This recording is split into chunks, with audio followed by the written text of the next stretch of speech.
you're a fast bowler, and before I get into the nitty-gritties of this particular match, the million-dollar question that everyone's asking on Twitter and Facebook, how does Dinda get a chance to play in the playing 11? Now, how does Ben Stokes get 2 million? That's the question, you know. But Dinda has been around, and I'm surprised that if he gets a game every time, then that shows that you know, they don't have much options, you know, Pune. And we said this earlier in the show that it's going to be Pune's batting versus Delhi's bowling. But you know, even if you go for 200, your batsmen have got to click, and you cannot expect the batsman to chase down 200 every time. I didn't expect Pune to capitulate in the way they've done at home, and that too versus Delhi. But you know, I'm a Delhi guy, so you know, no matter who plays for Delhi, it just gladdens my heart that at least we've got. And you know, 97-run victory in a T20 game is like innings in 300 in a Test match. So, no, so Pune would be shocked, and I think Delhi actually should not actually gloat too much, because they are capable of actually dishing out a similar performance next game.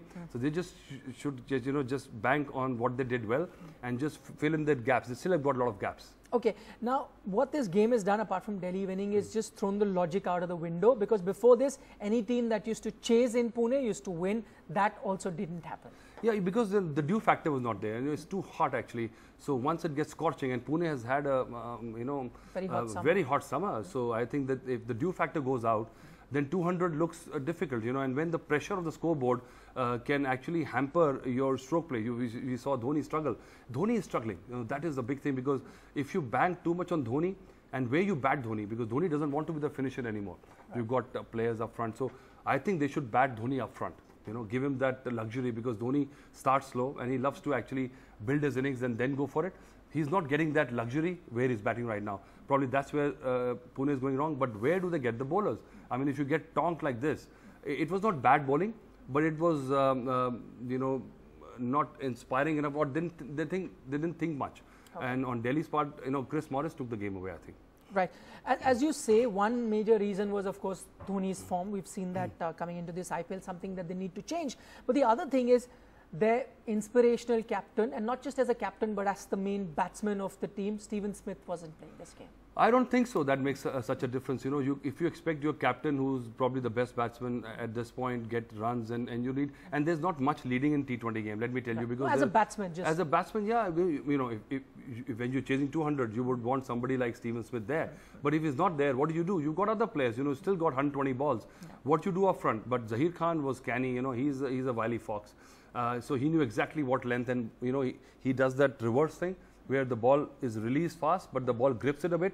So he knows a lot about it, in spite of his lack of fitness. If he can dish out this performance, that shows that just pace and pure talent wouldn't get you through. You got to put your mind in that situation.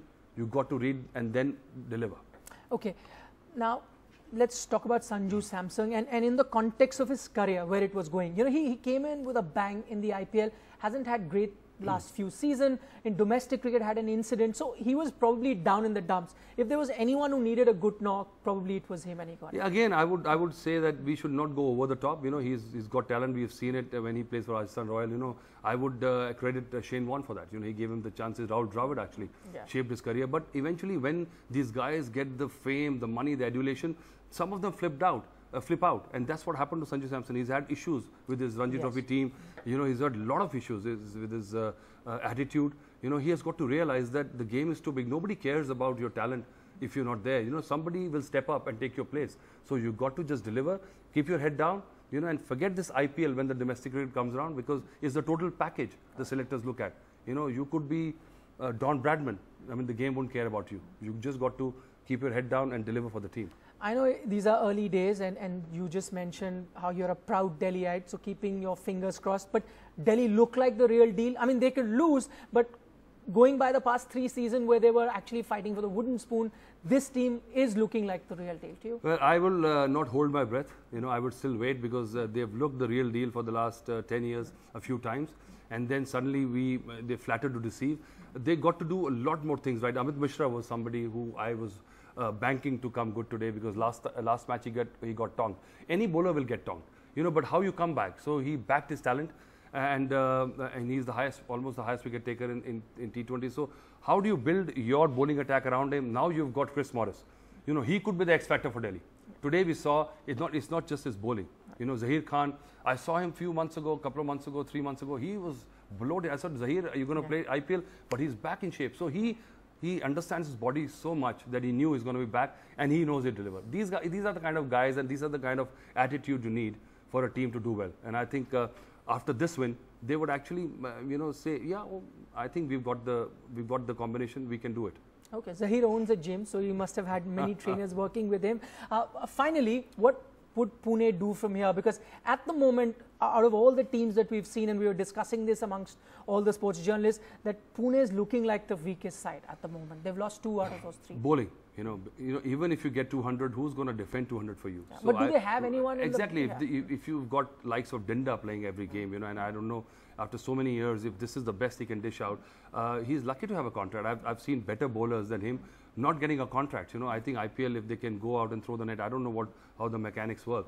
I mean, you can actually throw in a rookie and expect to do better than this, So I think that's their Achilles heel. And with the Gujarat Lions, they are looking like the wooden spooners at this moment. Yes.